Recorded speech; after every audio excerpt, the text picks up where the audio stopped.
મારી બીજી વિનંતી કે જ્યાં પણ આવી પ્રતિષ્ઠા થાય 1 કરોડ ખર્ચો કરો છો તો 25 લાખ રૂપિયા શિક્ષણ માટે એક બાજુ ના મૂકી દેવાય.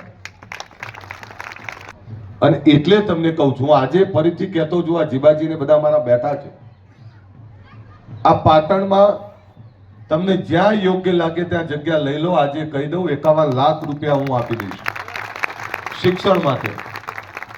હું 51 લાખ રૂપિયાનું દાનની જાહેરાત કરી જાઉં છું. કાલે લેવા કાલે, ને જ્યારે કહો ત્યારે તમે કાલે જમીન લો તો હું કાલે પૈસા આપી દઈશ. પણ શિક્ષણ માટે કોઈએ તો શરૂઆત કરવી પડશે ને. કોઈ નહીં કરે તો શું, ક્યાં જશો તમે? એટલે મારી વિનંતી કે જ્યાં પણ આવા ધાર્મિક મેળાવડા થાય છે ત્યાં 10-20-25% રકમ એ શિક્ષણ માટે પણ બાળકોના માટે અલાયદી રાખતા શીખો. આ ગામમાં પણ એક લાઇબ્રેરી આટલું મોટું બનાવ્યું છે તો બાજુમાં એક લાઇબ્રેરી સારી ઊભી કરી દેજો. એ લાઇબ્રેરી માટે 51,000 રૂપિયા હું બીજા આપીને જાઉં છું તમને. પણ કંઈક કરો, મથો. અને એવું નથી કે આ સમાજમાં પૈસાવાળા નથી. આ પાટીદાર સમાજ કેમ આગળ છે?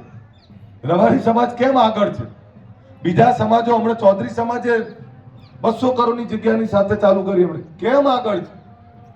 ત્યાં એના દાતાઓના કારણે. ઠાકોર તો જમીન જાગીરી વાળો સમાજ, એવું નથી કે પૈસા નથી. દાતાઓએ ભૂખ લગાડવાની જરૂર છે.